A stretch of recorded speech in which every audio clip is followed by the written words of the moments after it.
महालक्ष्मी मातेचं मंदिर त्या गावाला. त्या गावात 50 वर्षापूर्वी एक प्रथा होती.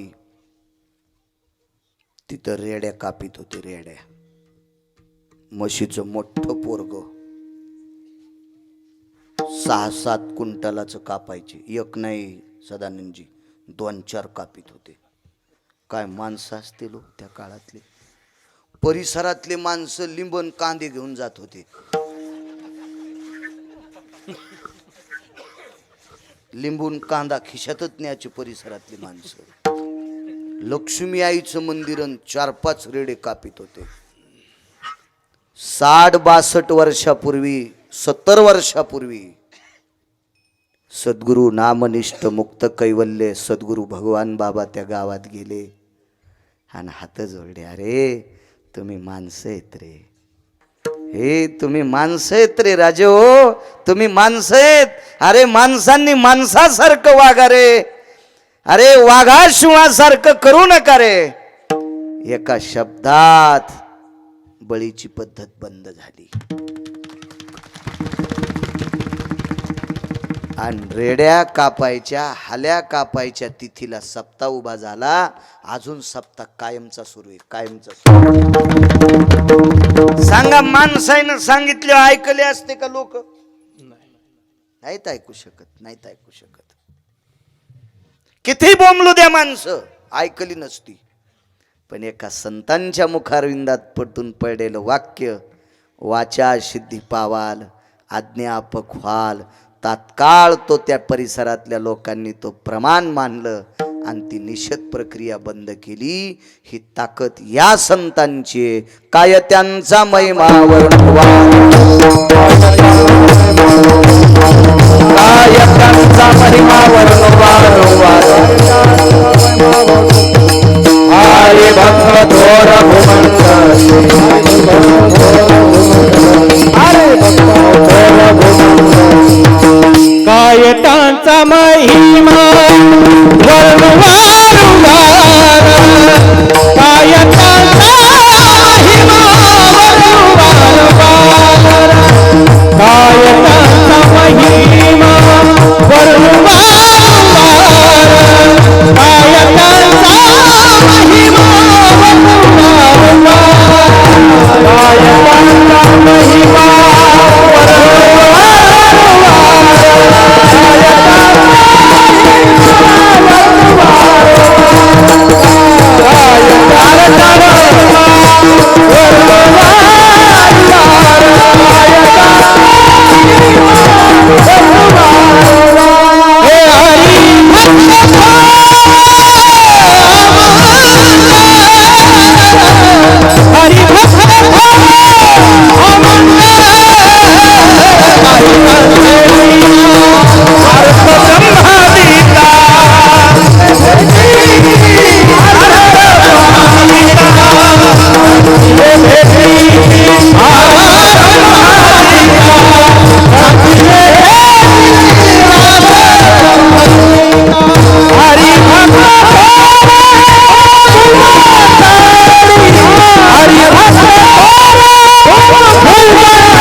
कशा करता ही ताकद आहे माहिती का? काम जाळला यांनी, वासना जाळली, वासना पेटून टेकली, पेटून दिली, पेटून दिली. एवढी मोठी ताकद.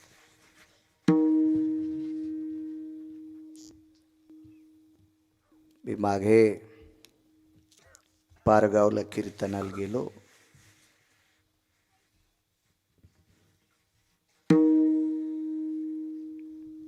तिथे एक प्रसंग ऐकला भाऊंचा.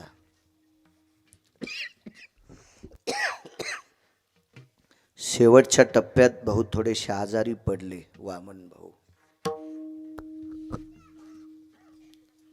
आणि एक ऑपरेट करायचं डॉक्टरांनी ठरवलं. मी गहिनीनाथ महाराजांकडे बसलो होतो. गहिनीनाथ महाराज खेडकर, त्यांनी मला प्रसंग सांगितला. काटे आले अंगावर, काटे. हॉस्पिटलमध्ये गेल्याच्या नंतर नागरेबुवा छोटंसं ऑपरेशन करायचं ठरलं. ते ऑपरेशन केल्याच्या नंतर माळ निघली, माळ. ती माळ युरियाच्या गाठीची होती.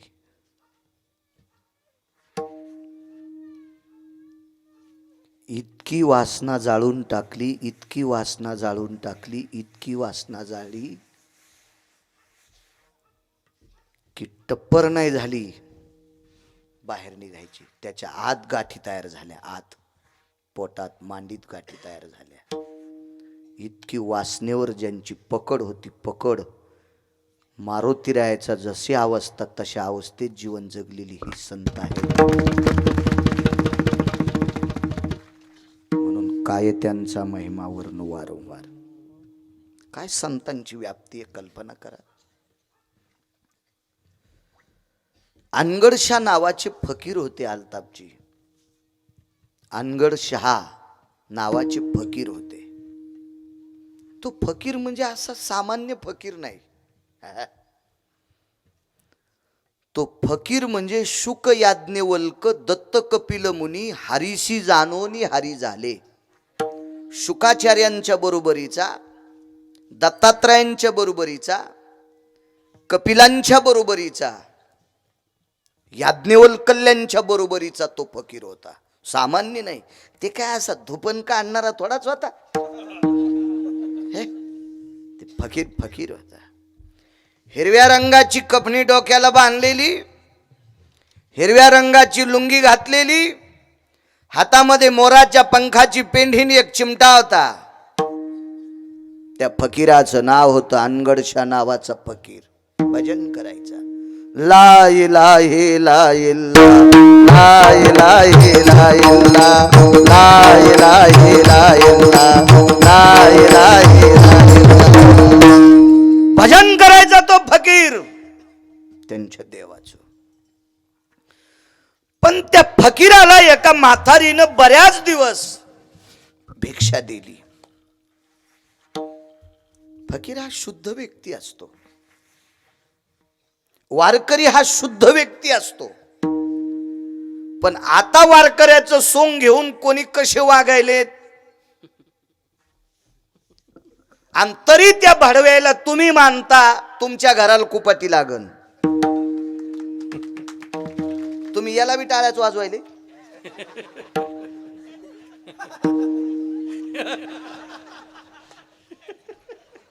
तुम्हाला एक सांगू का राजीव, एबा गुन्हा करणाऱ्यापेक्षा, चुका करणाऱ्यापेक्षा चुका सहन करणारा हरामखोर असतो.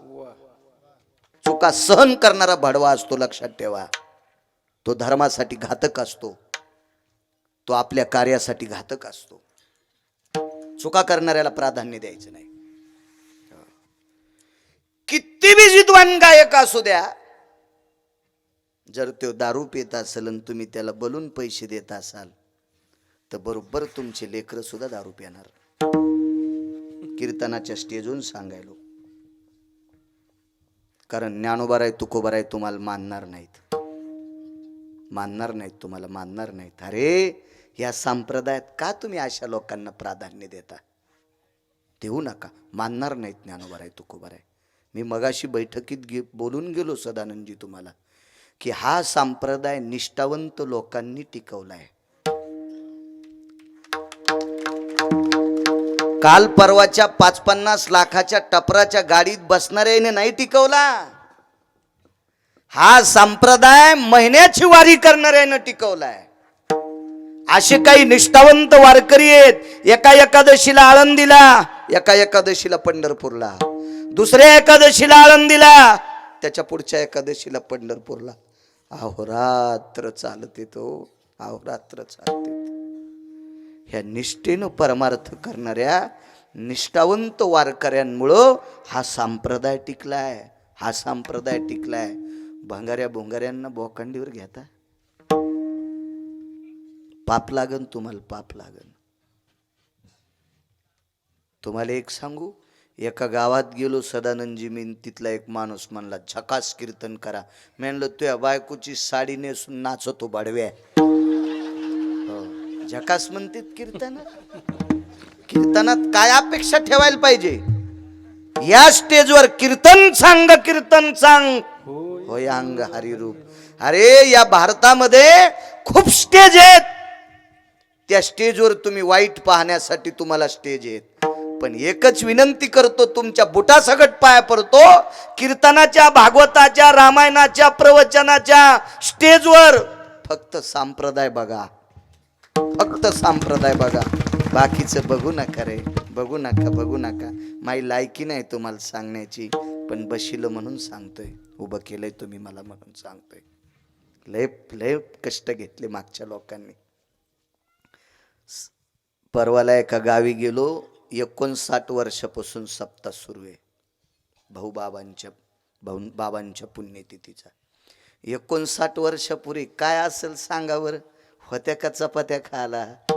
असेल का नुकती? असेल का शिरा? असेल का बासुंदी? असतील का गुलाबजामुन? बाजऱ्याच्या कण्यान आमटीवर सप्ते केले हो. त्या लोकांना माना, त्या लोकांच्या किमतीमुळं त्यांनी परमार्थ टिकवलाय, म्हणून आमच्यासारख्या भंगीऱ्याला कीर्तन करायला भेटले. त्यांनी टिकवलाय. तुम्हाला सांगतो या टिकलेवाल्याला, तुमच्या सासू सासऱ्यांनी 72च्या दुष्काळात मिलू खाल्ले, आंबाड्या खाल्ल्या, बरबडे खाल्ले, कण्या खाल्ल्या, आंबील खाल्ली, झाडाच्या पाला पिळून खाल्ला, पाला शिजून खाल्ला पाला, आणि तुम्हाला जमिनी टिकून ठेवल्यात. म्हणून सासू सासऱ्याला जीव लाईजा टिकल्यावाल्या होत. तुमच्या सासूनं सासऱ्यानं 72च्या दुष्काळाला जमीन विकून जर गोव्याला गेले असते मजा मारायला, तर तुम्हाला नाशिकला इटा उचलायला जावं लागलं असतं, इटा. म्हणून सुनायला सांगतो, सासू सासऱ्याची सेवा करा. झोपीत भिताड अंगाव पडन, झोपीत झोपीत झोपीत मरून जा. शिंदोरके, वछे, आंतिके, चतुरे, मंजुळे, चुरा होईन तू आज चुरा, भोगा होईन भोगा. सगळ्यात मोठा परमार्थ तो आहे, सगळ्यात मोठा. वागणं हा सगळ्यात मोठं श्रेष्ठ काम आहे. चला, अंगरशा फकीराला बऱ्याच दिवस भिक्षा दिली, पण रगील फकीर होत ते. मस्तीतलं फकीर होत ते, महिमेतलं फकीर आहे. त्या मथारीने विचारलं, ए फकीर्या, ती मथारी का साधी असेल का हो? फकीर तिच्या हातचं जेवत होता म्हणल्यावर. ते 3 टाइम नॅच करणारं फकीर होतं. हे ते कोणाच्या घरचं खात नव्हतं, आणि ते फकीर त्या माथारीच्या हातची भाकरी खायचं. ती माथारी निष्ठावंत तुकोबारायची श्रोता होती. परिसरात तुकोबारायचं कीर्तन असलं की ती ऐकायला जायची. इतकी सात्विक माथारी होती. काय त्यांचा महिमा वरून वारंवार सांगतोय. माथारीने विचारलंय, फकीरा पाया कम पडत नाही रे कोणाच्या? ते फकीराला मराठी कळत होती, पण बोलत हिंदीत होतं. ए बुढ़ी, मैं किसी के पैर नहीं छूता बोले, मैं किसी के पैर नहीं छूता, नहीं झुकता बोले किसी के पैर के ऊपर. काऊन नाही वाकत रे? हे मला आवडतच नाहीत म्हणे. तर मथारी म्हणली, रगिलीस इतकं काय तुझ्याकडं? तो फकीर म्हणला, ए बुड्ढी, हर दिन तू यही सवाल करती मुझे, क्यों नहीं झुकता, क्यों नहीं झुकता? मैं अभी झुकता बोले, एक कटोरा भर के किसी ने देना बोले, आटा, अनाज देव, आटा देव, कुछ तो कुछ ये भर के देव बोले. कटोरं होतं फकीराकडं, त्याच्यात 2.5 किलो धान्य बसत होतं. ताडाच्या झाडाचं कटोरं असतंय ते. जिनच्या पॅन्टीवाल्यान उग ऐका, हे तुमचं काम बहिऱ्या माणसावानी, बहिरे 2दा हसत येत. एकदा पुढचा हसल्यावर, एकदा कळाल्यावर.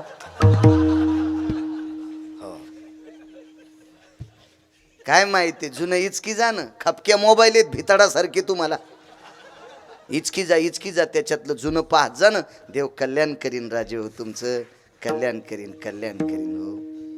हा ते कटोऱ्या घेतलंय बुड्ढी, हे जो कोणी भरून देईन मी त्याच्या पाया पडतो. म्हातारी म्हणली जाय, गंजा श्रीमंत लोक आहेत, जाय त्या माग. तर त्या काळातला एक फार मोठा श्रीमंत व्यक्ती होते चिंतामणी देव. ते बाप्पा गणपतीचे उपासक होते. बाप्पा गणपतीचे उपासक. गणपती त्यांच्या हातानं म्हणे नैवेद्य जेवत होते. एवढे अधिकारी होते ते, महात्मे होते लोक, सामान्य कसं म्हणता येईल त्यांना, फार मोठी लोक. आणि त्यांच्या दारात फकीराने अलग टोकली, रसुल्ले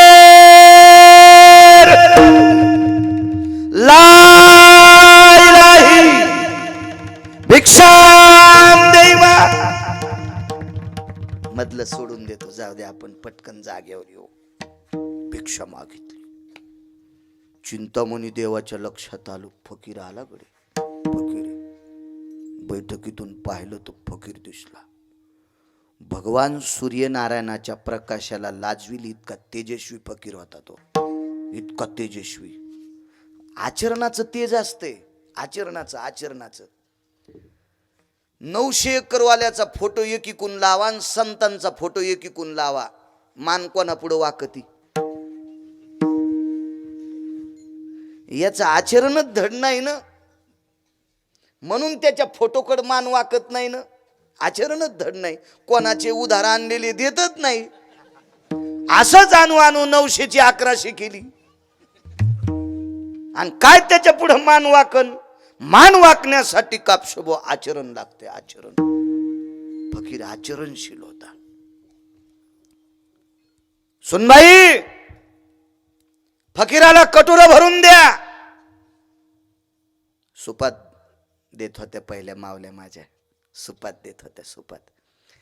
आता मी तुम्हाला दोष देणार नाही, कारण मागणारे लोक सात्विक होते नो. मागणारी सुद्धा माणसं दर्जायुक्त होती, शुद्ध अंतकरणाची होती. आता काय मागताना गोड वागतून तेच ऐकलं की तिसराच कार्यक्रम करतो. म्हणून जेव कोणाला घाली जा माझ्या माईंनो, पण पैसे कोणाला देत जाऊ नका, पाया पडतो तुमच्या. कारण पैसे चुकीच्या माणसाला जर गेले की त्याचं पाप तुमच्या संसारावर पडत असते, तुमच्या संसारावर.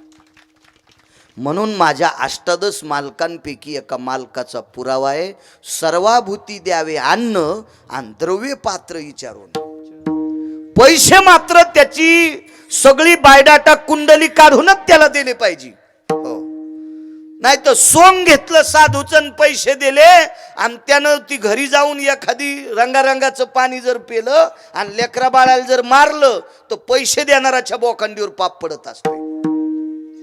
म्हणून पैसे कोणाला नाही द्यायचे, लायक संपन्न माणसाला देत जा. हो, कोणाला नका देत जाऊ. आपले पैसे वायफट ठिकाणी गेले नाही पाहिजे. असो, भरून द्या म्हणले कटोर. बोऱ्या भरलेल्या होत्या. एका कोपऱ्यात रास पडलेली होती गव्हाची. आंबर फुल झालते, आंबर. आंबर असतो घरात आणि पेव असतो दारात. पेव दारात असते आणि आंबर घरात असतो. आंबर घर बांधतानाच खालच्या मजल्यात त्याच्यासाठी एक हाऊत करून वरी छत टाकून त्याला एक चौकट करून त्याला दरुजा करून बरोबर त्याच्यात त्याला आंबर म्हणायचं आणि बाहेर मानी करून खाणल्या जातो त्याला पेव म्हणायचं. आंबरही भरलेली होती. कोपऱ्यातल्या बोऱ्यामध्ये त्या पोतड्यामध्ये पोतं घातलं आणि 3-4 किलो गहू घेतले त्याच्यात आणि कटोऱ्यात बसत होते 2.5 किलो. 4 किलो गहू त्या याच्यात घेतले, पण फकीराच्या कटोऱ्यात टाकले की इतकेच होतो. ती बाई म्हणली, बाई म्या गहू नसतीन घेतले का काय ग जास्त. आवाज मोठा करा. मी तर भरून घेतलं होतं सूप, मला कळालंच नसन. तिनं पुन्हा एकदा, आता पोत्यात नाही बुडीलं, कोपऱ्यात रास पडली होती, ती रासच त्याच्यातच सूप घातलं आणि 5-6 किलो गहू घेतले, तितके टाकले, चमच्याभरच होऊ लागले. आणि सासऱ्यानं सांगितलं कटोरं भरून दे. म्हणून तिनं 5-25 पोते गहू टाकले तरी चमच्याभरच होऊ लागले. त्याला म्हणते फकीर, ब्रह्मवेत्याच्या अधिकाराचा फकीर. गडी गुडी आणले, चट पोते टाकले, चट. मागून एक गडी लय शहाण होतं, ते म्हणला सगळं फकीराला द्यायला आपल्याला काय, आपल्याला महिन्याला चंदी लागतील, लय गडी हुशार. हो, तेव्हापासून काम करणार माणसं लय चतुर महाराज, लय हुशार, लय हुशार. आणि मग सांगितलं, मालक आंबर सगळे रिकामे झाले, बोरे रिकामे झाले, कोपऱ्यातल्या राशी टाकल्या, पण फकीराचं कटोरं नाही भरलं. चिंतामणी देव बाहेर आले आणि फकीराला वाकून प्रणाम केला. फकीरजी माफ करिए, मैं नहीं भर के दे सकता. तर फकीर म्हणला, वेळ काऊन घातला आतापर्यंत माझा वाया? 4 घंटे झालं मला उभं केलंय, कटोरं भरून देता येत नव्हतं तर कशाला उभं केलं? घ्या तुमचे गहू. फकीराच्या कटोऱ्यात टाकल्यावर छटाक भर आणि कटोरं खाली रिचिल्यावर दरुजा झाकला, एवढा ढिगल पडला गव्हाचा. वापस आलं फकीर तन तन तन तन करीत, हे बुड्ढी, इशिले किसी के पैर नहीं छूता बोले मैं. म्हातारी म्हणली, लय तन तन करू नकोस मेल्या, तो कटोरं भरून द्यायची ताकद तुकाराम महाराजाची आहे. आणि मग फकीर देहूला आले, अनगडशाह फकीर, अनगडशाह फकीर देहूला आले. आणि देहूला आल्याच्या नंतर विचारलं, तुकाराम महाराजांचं घर कुठे? ते वट्यावर बसलेले काही असतेत ना धसकटे, हे काय लय शहाणे थोडीच असते, ते इचके अवलादी, ते काय लय शिस्तीत असतात का? दुसऱ्याच्या खपल्या काढणार. हे मागच्या जन्मात कावळ्याच्या जन्माला होते भडवे. लय चाललो फकीर तिकडं, काय देईन काय माहिती, ते काय लक्षात येणार यायला? ज्याच्या गावाला गंगा त्याच्या गुडघ्याला सांगा, त्याला काय कळणार होता तुकोबरायचा महिमा, तुकोबराय काय होते. तर अख्खं गाव सोडून दिलं, फकीर चाललं म्हणे तुकाराम महाराजाचं घर कुठे, काय देणार आहेत ते तुकाराम महाराज. तुम्हाला काय माहिती चोंबळे होत त्या महात्म्याकडे काय आहे. तुम्हाला एक सांगू का, आपल्या भारतातल्या लोकायला खरा माणूस गेल्यावर कळतोय, अगोदर नाही कळत. ही आपल्या मातीत ताकदच ती काय काय अन्नात दोष काय माहित. ती माणसं गेल्यावर आपण त्याचे फोटो बितडावला येतो. ज्या महात्म्याच्या पुण्यतिथीचा सोहळा यायला काय कमी त्रास दिला असेल त्या काळात? भगवान बाबांना कमी त्रास दिला असेल? इतिहास पहा तुम्ही, बघा त्रास देणारी कोण होती? आपलीच होती ना. ज्ञानोबरायला त्रास देणारी आपली, तुकोबरायला त्रास देणारी आपली, पैठणच्या मालकांना त्रास देणारी आपली. आणि कधी लक्षात ठेवा, मी दुपारी सुद्धा सांगितलं, आपल्या धर्माला बाकीच्या धर्मियांचे कसल्याही प्रकारची भीती नाही. आपल्या धर्मातले काही जे भडवे आहेत त्यांच्यापासूनच धर्माला कलंक. साखरपुड्यासाठी कुत्रं गेलं, बैलगाडीनं साखरपुडा जात होता आणि कुत्रं गेलं संग. जाऊन कुत्र्यानं पण गेलं, लय नात कुत्र्याला गाड्या संग चालायचा.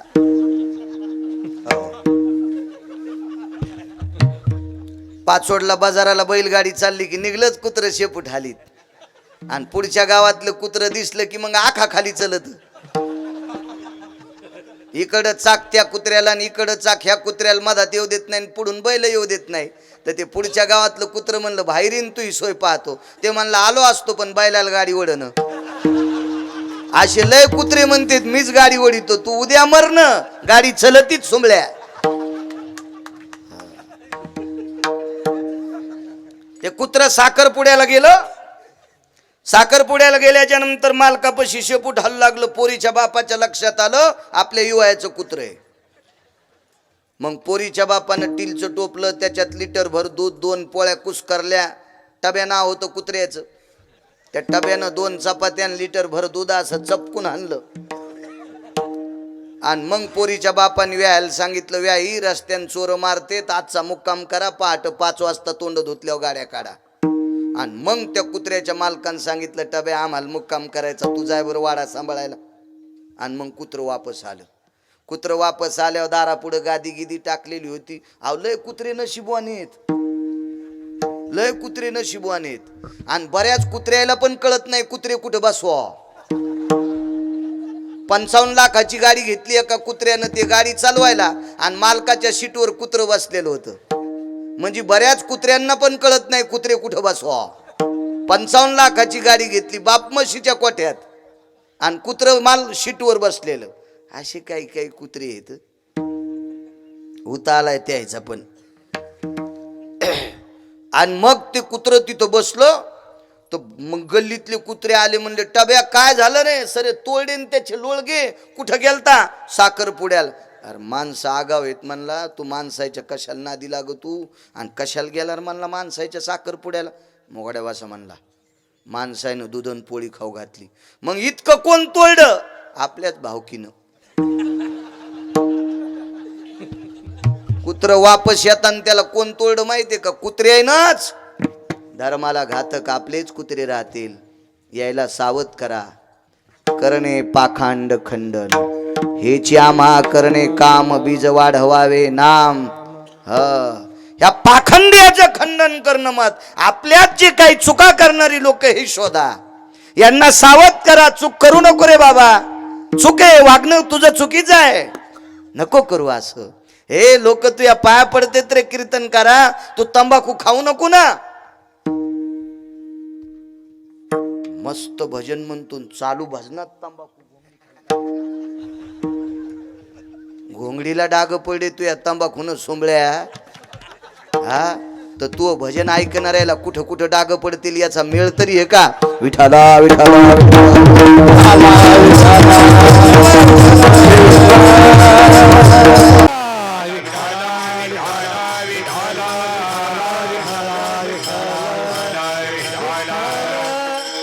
काय त्यांचा महिमा वारंवार हरी भक्त थोर भूमंडळी. त्यांची या भेटीचे अर्थ ब्रह्मादिका पूज्य सकळ लोका विश्वा झाले. प्रस्तुत प्राप्त प्रसंग निवडलेला अभंग विश्वमान्य विश्वभूषण विश्वाधिकार विश्वप्रिय श्रीमंत श्री जगद्गुरु तुकोबाराय यांच्यावरती देवाच्याही पलीकडचं अतूट प्रेम करणारे महान भगवत भक्त संत शिरोमणी निळोबाराय यांचा प्राप्त प्रसंगी निवडलेला अभंग. विठाला विठाला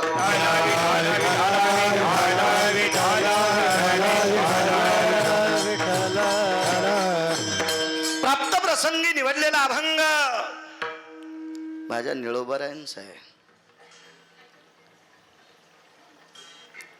मालक या अभंगाद्वारे नमूद करतात मी काय वर्णन करू संतांचा महिमा.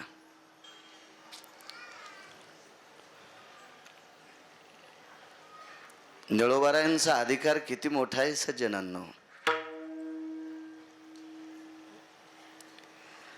जोपर्यंत ज्याला चांगल्या तुपाची चव माहित नाही का ते दारड्यालाच चांगलं चूप म्हणतंय. निळोबाराय करण्यासाठी हृदय लय मोठं लागतंय. निळोबाराय करण्यासाठी अंतःकरण आकाशापेक्षा मोठं लागतंय. त्याला निळोबाराय सारखे संत कळतात. शेळ्यासारखा पाला खाणाऱ्याला चांगल्या पदार्थाची चव काय कळत असते. काय निळोबाराय आहेत महाराज. आणि त्या निळोबारायनी म्हणावा संतांचा महिमा वर्णन करत असताना मी काय वर्णन करू. त्यांनी हात टेकावा तर गिरगावच्या बाळ्यानं कितलीक पिठलं हटायचं. काय लायकी आहे का माझी अधिकारी का योग्यता आहे का. सारखा पुढे पुढे सारखा मागच्यांना जागा मिळते. सारखा पुढे पुढे काय त्या वायरात करण नसते. सारखा ज्याला कोणाला जागा नसेल त्यांवरे पण बसा. काय दर्जा आहे निळोबारायांचा. काय त्यांचा महिमा वानु वारंवार या शेठजी हरी भक्त थोर भूमंडळी. ते या भूमंडळात बसा मृदंगाचार्या शेजारी बसा बसा पुढे सरकून बसा. ते या भूमंडळामध्ये पवित्र आहेत. बसा सर्जीराव दादा. त्यांची या भेटीचे अर्थ ब्रह्मादिका पूज्य सकळ लोका विश्वा झाले. ही संत ब्रह्मदेव ब्रह्मदेवाला सुद्धा आवडतात. कोण ब्रह्मदेव? हाडामासाचा कुंभार. मातीची गाडगे तयार करणारी कुंभार दादा मृत्यू लोकात खूपशी असतील, पण हाडामासाचं गाडगं तयार करायचा कारखाना ज्याच्याकडे, तो विश्वात एकच कुंभार आहे, त्याचं नाव आहे ब्रह्मदेव. कुलाल हाडाचा बाप चाढाचा, अखंड मडके घडी तोरे. अविरत गाडगे तयार करायचा कारखाना ज्याच्याकडे आहे.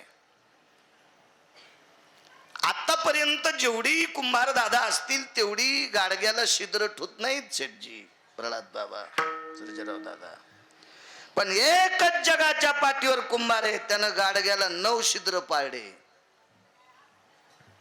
9 छिद्र पाडले. 9 उभं गाडग आहे. घरी गेल्यावर मोजा.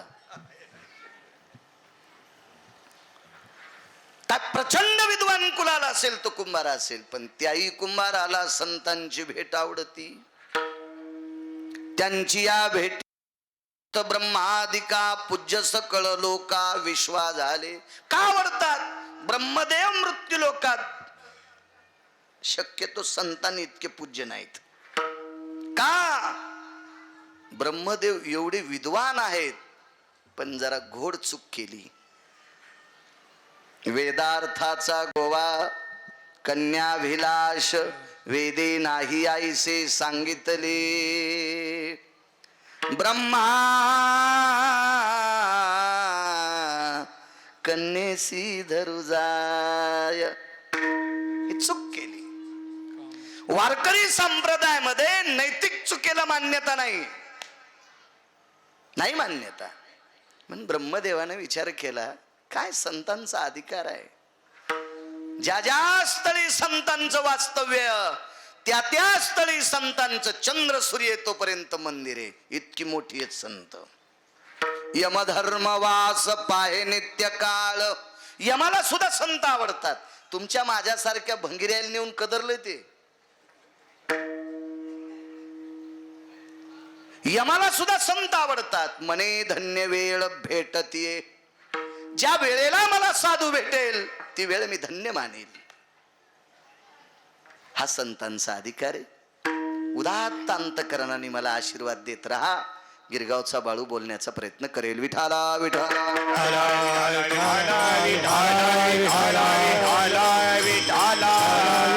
मोठ्या श्रद्धेने भावयुक्त अंतकरणाने या वर या या या या राजभाऊ या.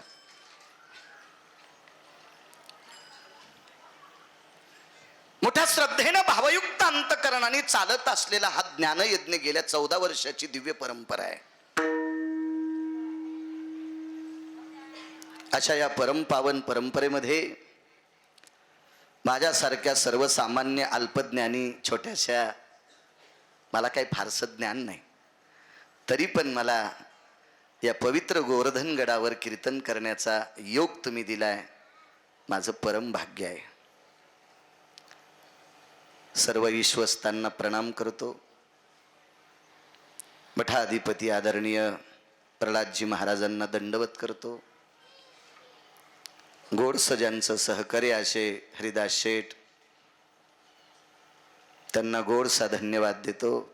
असंच धर्म कार्य करण्याची सद्बुद्धी तुमच्या अंतकरणामध्ये विटेवरच्या मालकाने देवो अशी भगवंताच्या चरणी प्रार्थना.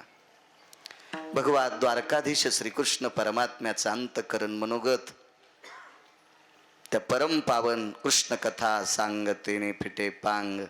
त्या कथेवर थोडस मोबाईल खेळू नका राजे. विठाला विठाला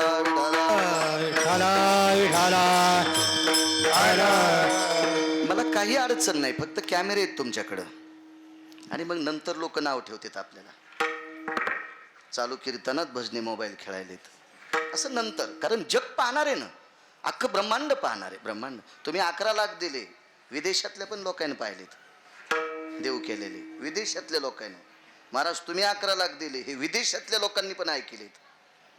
विठाला विठाला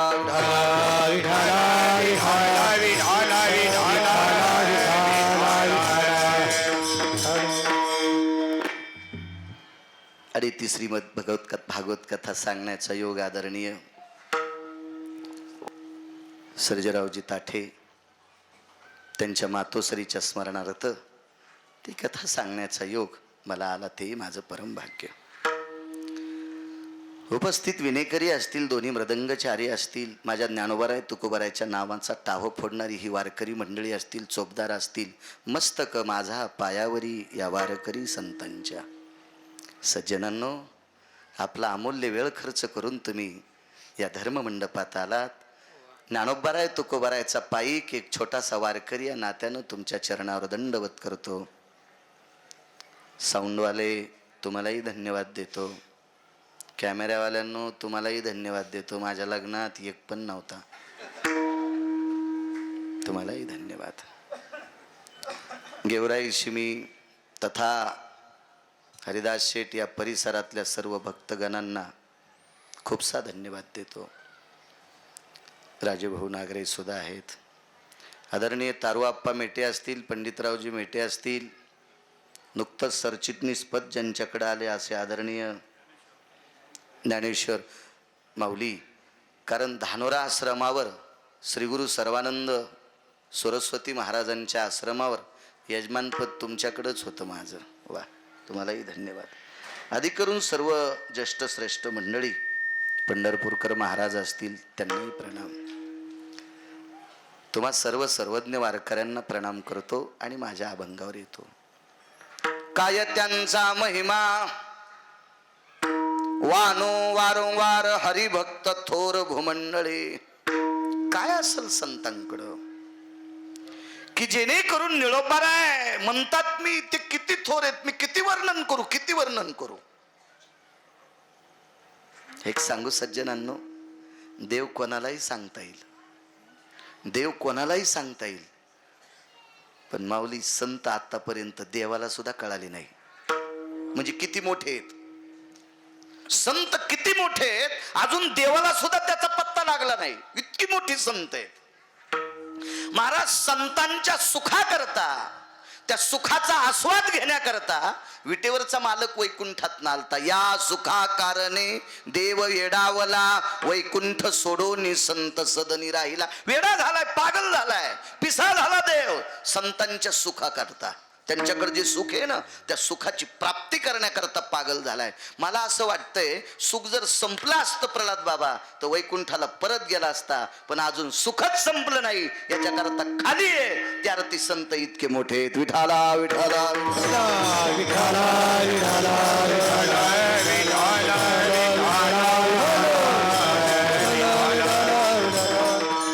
मला सांगा, किती देव मोठा आहे हो. मेनकापडासारख्या कातड्याची एकच बायको, तर माणसं तिला इतके मलपत आहेत,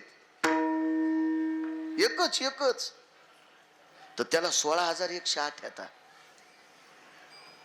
विश्वाचा बाप येतो तुम्हाला आणि मला. इथं किती दिवस ठेवायचंय आणि कोण्या दिवशी मळ्यात नेऊन फुकायचंय, ही ज्याच्या हातात ताकद आहे, एवढा मोठा आहे, तरी सुखाची कमतरता आहे.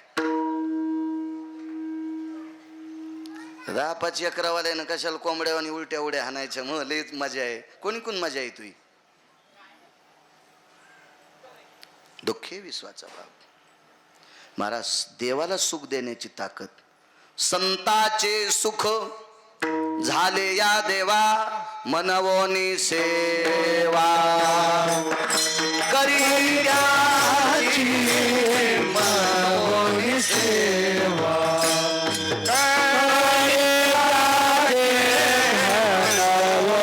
सेवा करी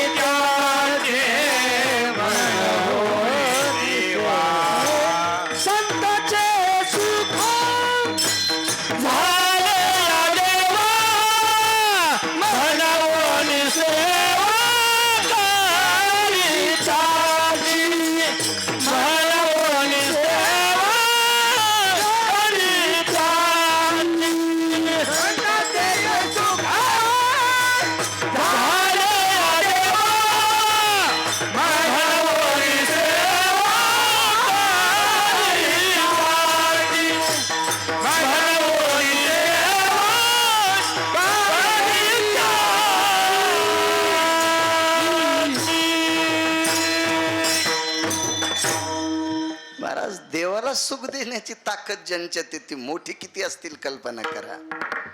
आपण संसारातल्या लोकांना पुरेपूर सुख देऊ शकत नाहीत रक्ताच्या नात्यातला. ही आपली श्रीमंती आहे. आणि संत देवाला सुद्धा सुख देतात. याच्या पलीकडे सांगू का प्रल्हाद बाबा, देवाला देवच जर जग म्हणत असेल तर ते ज्ञानोबा आहे तुकोबा आहे मुळे म्हणतात. वा आमुची भावे तुझ्या देव पण, आमुची भावे तुझ्या देव पण, आमुची भावे तुझ्या देव पण, आमुची भावे तुझ्या देव पण. एका विसराने राही नाती, एका विसराने राही नाती, समर्थाशी नाही समर्थाची नाही उत्तर स्मरण, समर्थाची नाही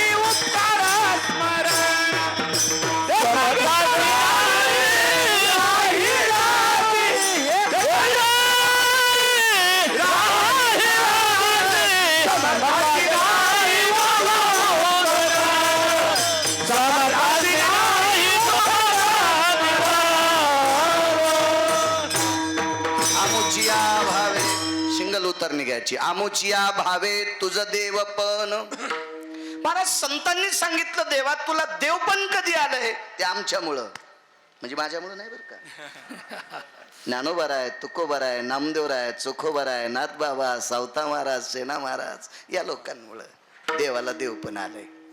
जरी संत जन्माला आली नसती माऊली तर ते लक्ष्मी पशी बसला असता भांडे घाशीत.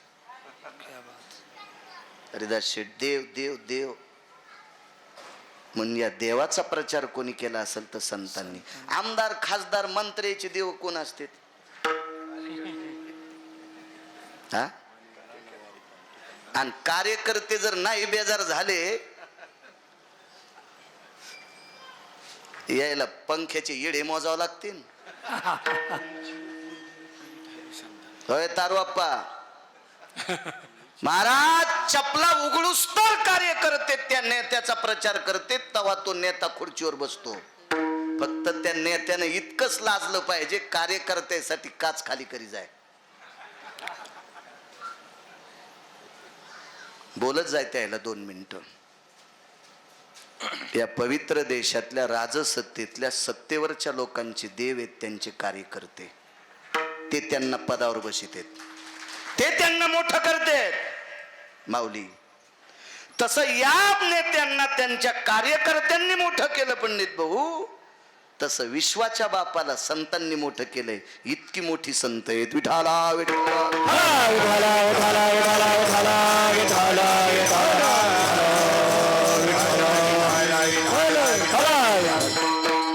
बरोबर आहे म्हणतात. मी किती वर्णन करू त्यांचं. इतकी मोठी संत आहेत, एवढी मोठी संत आहेत.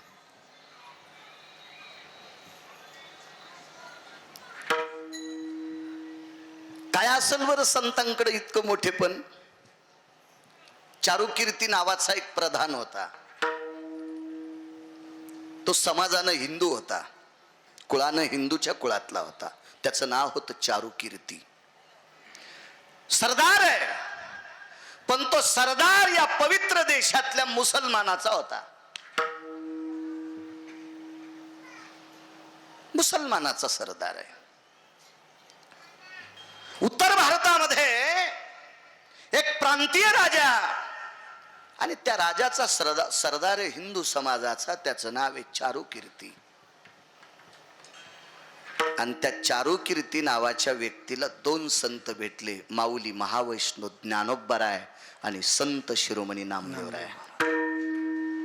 तीर्थयात्रे करता गेले ते. तीर्थयात्रे करता संतांचा महिमा किती मोठा आहे लक्षात घ्या. आणि ज्या वेळेला उत्तर भारतामध्ये माऊली महावैष्णव आणि संत शिरोमणी नामदेवराय गेले तर संत शिरोमणी नामदेवरायने एका विहिरीतलं पाणी वरी आणलं. मोटरान नाही, मोठान नाही, दगड टाकून नाही,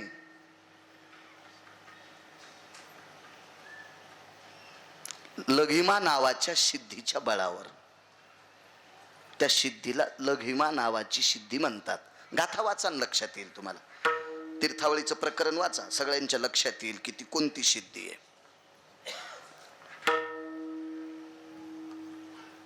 तव खळखळो निकूप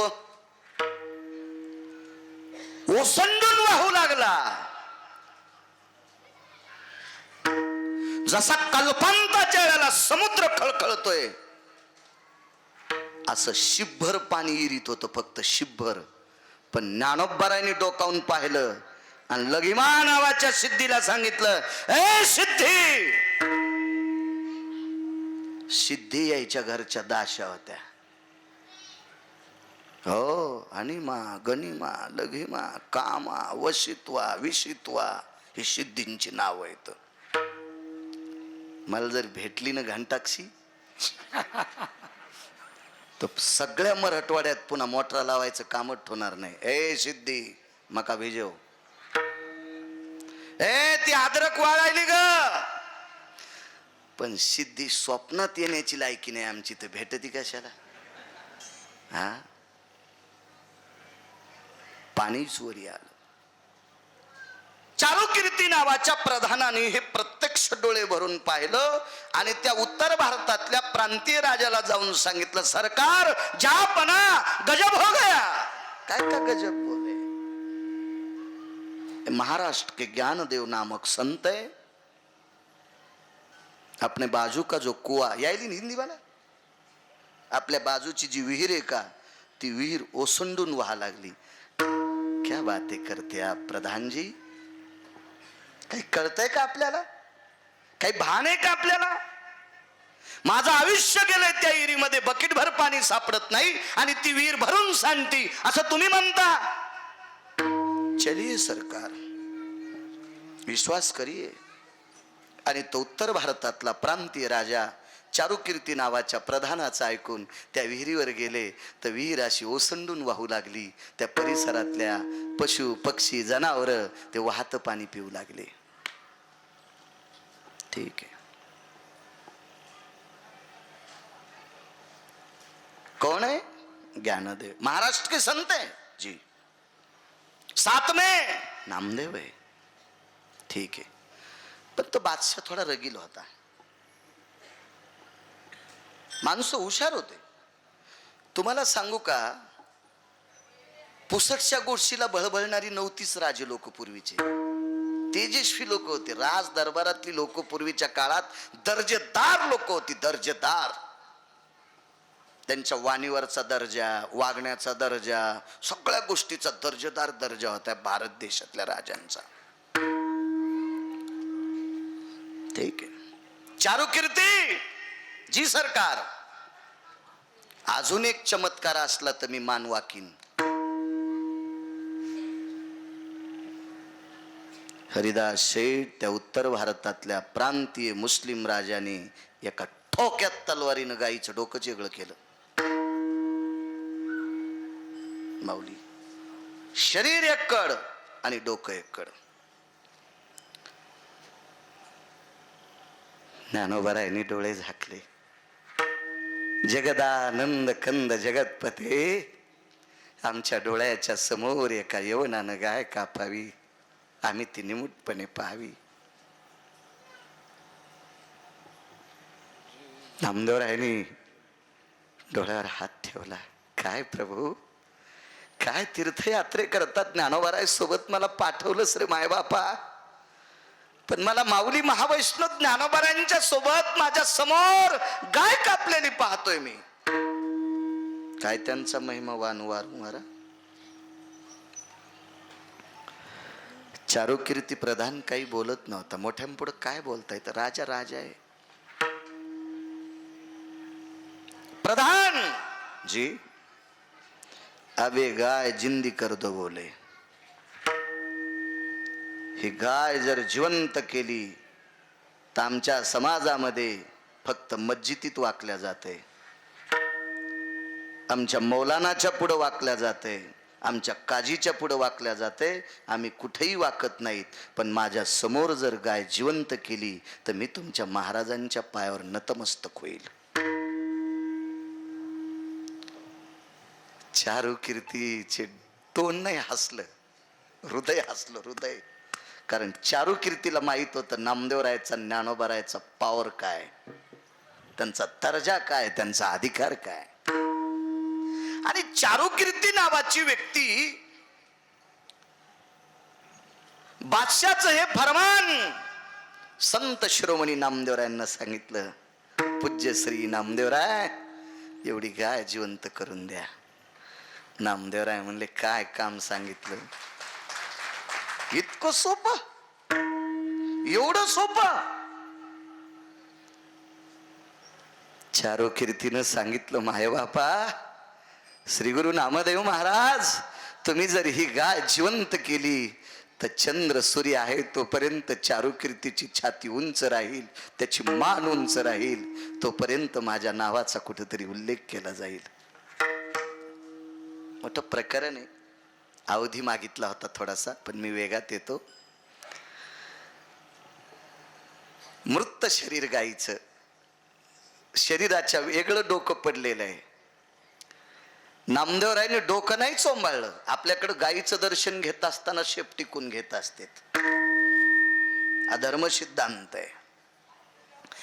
आणि संत शिरोमणी नामदेवरायनं शेपटीकडनं गाय कुरवाळली, त्याची पाठ कुरवाळली, पाठ कुरवाळली, पाठ पाठ पाठ कुरवाळली. आणि कास अशी दुधानं भरलेली होती, दुधानं. त्या गाईच्या काशीवर असा स्पर्श केला आणि हे गौमाते आमच्या करता उठू नकोस ग, पण तुझ्या वासराला जन्म दिलास का, ते वासरू दिवस माळाल्याच्या नंतर हंबरल ग. त्या वासराचं हंबरणं ताव फोडील ग. कृपा करून त्या वासरासाठी तू उठ ग माझी माय, तू उठ, उठ गाय, गौमाते उठ. कशी उठलो गाय, डोकं कापलंय तिचं, कशी उठेल ती. कुरवाळली गाय आणि तुटलेलं डोकं दोन्ही शिंगाला धरून उचललं आणि कापलेल्या शरीरापाशी डोकं लावलं आणि डोळे झाकून विटेवरच्या मालकाला सांगितलं, देवा आयुष्यभर तुला काय मागितलं नाही रे, काय मागितलं रे तुला आयुष्यभर. देवा तुझं कीर्तन करत असताना धोत्र नव्हतं नेसायला. देवा आपल्या संस्कृतीमध्ये करदुडा बांधतात, ते करदुडा सुद्धा नव्हता रे. सुंबाचा करदोडा रक्त्याची लंगोटी, सुंबाचा करदोडा रक्ताची लंगोटी, सुंबाचा करदोडा रक्त्याची लंगोटी, रक्ताची लंगोटी. मावाळवंती कीर्तन करी, मावाळवंती कीर्तनाय, मावाळवंती कीर्तनाय. सुंबाचा करदोडा रक्त्याची लंगोटी, नामा वाळवंटी कीर्तन करी. सांगा प्रल्हाद बाबा, आपल्याला धोत्र घ्यायला दुकानात जायची गरज आहे का?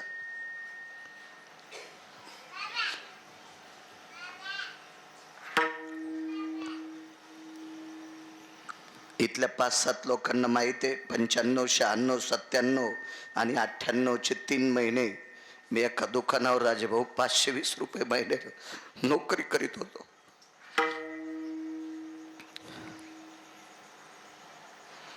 आज त्या बाळू महाराज जर मेला तो धोत्रात जळेल इतके कपडे दिले देवानं. ही फक्त ज्ञानोबा आहे, तुकोबा आहे,